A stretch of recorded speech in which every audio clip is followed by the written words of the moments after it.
Conceptual surgery. Shortly, I'm going to present a video on chemo port insertion.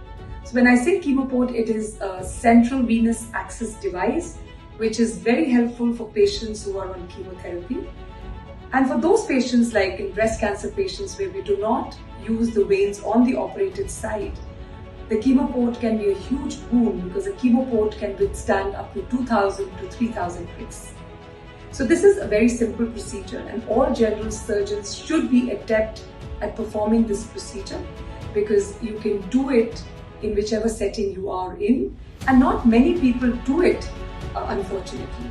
So I'm going to come to you with this video shortly, and I look forward to seeing you there and solving your queries. Thank you.